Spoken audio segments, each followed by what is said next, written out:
Qualified. So far, there are 18 presidential candidates, 7 nominated by their parties and 11 independents. IEBC is saying it will implement the law to the letter. And that's what we're discussing here this morning. We have our panelists already here with us to take us through this particular discussion as well. And of course, we want also to hear from you. You can tell us what you think about this year's presidential race. Why do we have a sudden flash of interest? Why do we have 18 candidates as well really gagging for this particular seat? So you can hit us on Twitter. AM Live NTV is a Twitter handle. AM Live NTV is a profile name on Facebook, and 20505 is our SMS portal. Our panelists are here, and of course, we want to hear from them. We have with us Professor Michael Wainaina. We have also Peter Ondeng with us. We have Muthiora, it's a hard name, but you'll tell us in a moment, and Nazlin Umar as well. Let's just get to you quickly, and you give us your idea on what actually is transpiring as far as the signatures are concerned. Do you think you're going to actually get this signature? And this, did it come from the left side for you? Was it a surprise? Yeah, hi dear, how are you? It's Very a pleasure well, thank being you. here with you.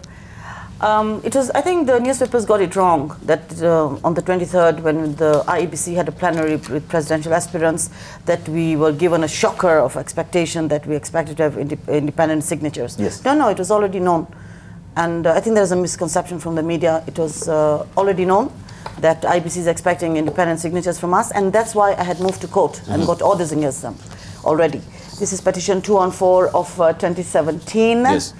Before Justice Mativo. And clearly IEBC has bridged the constitution and has allowed its independence to be hijacked by parliamentary legislation and its own regulations. So what is happening is, let me give you an example. Article 2, Clause 4 is very clear. Any law that is in contravention of this constitution is invalid as to its contravention, yes. you know, and it goes on and on. So basically, any law that is in contravention of the constitution is invalid. It's not allowed. So when IEBC tells me, and I had a meeting with the chairman, Chebukati, before moving to court, I've written letters to him, you know, nothing worked. And he responded to me eventually in a letter which showed me that he was still of a fixed mindset, which seems to be premeditated, because you can't tell me that as a chairman of the IEBC, which gives him the role of a Supreme Court judge, really, yes.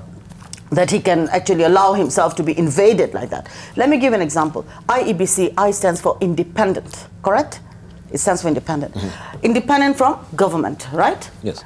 Government has 3 arms. There are 3 arms of government: the legislature, the judicature, and the executive.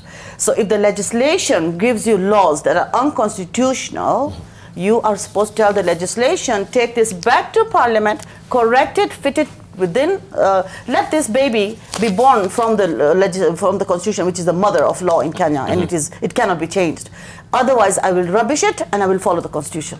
Correct it. And if they fail to correct it, abandon it and follow the constitution. Retain your independence and your integrity.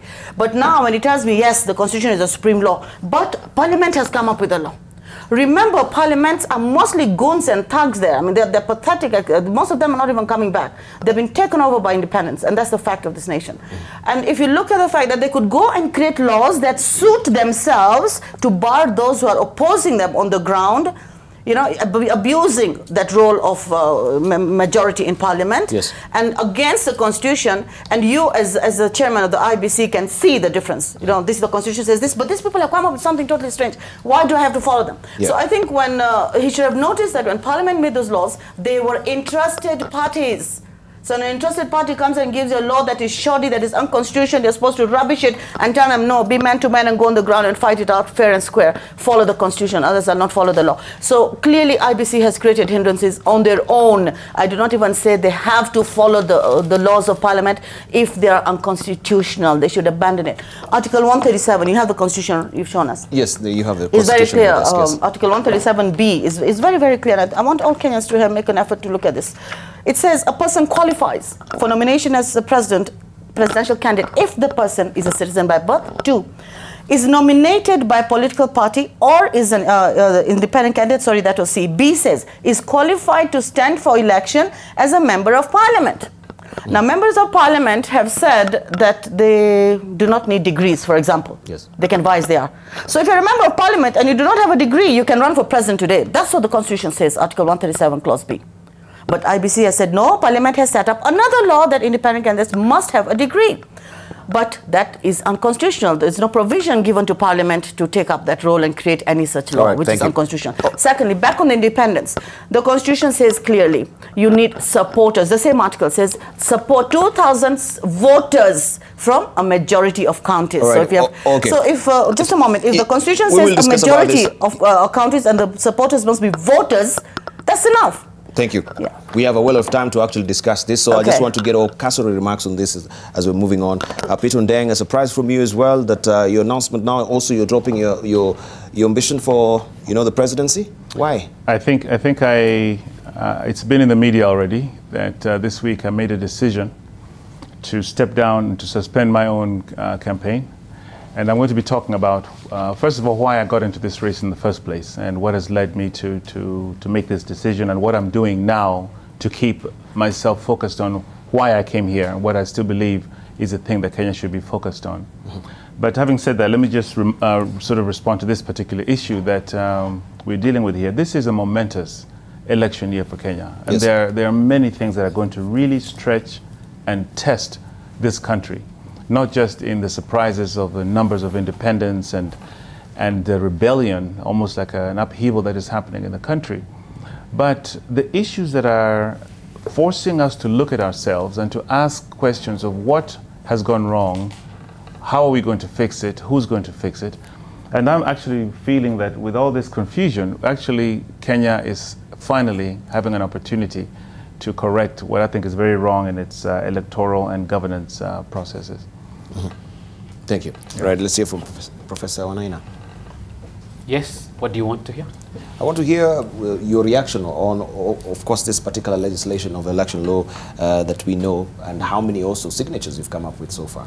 I agree with Nazlin largely. This wasn't a surprise. I think the media is overplaying it. I think anybody who was getting into the presidential race knew what the requirements were.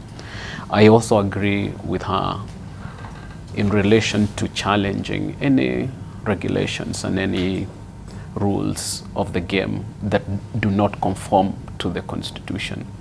I think, like Pete has said, this is going to be a very unique election because remember, the political class wanted to lock everybody in a cocoon, and when they passed this party-hopping bill, like you're saying, they are the players, they are the actors, and they're the ones who set the rules. So when they passed this party-hopping bill, they hope that they will lock everybody into their small tribal coalitions. Yes. So what has happened is it is a huge backlash from the people who want something different and who want something new.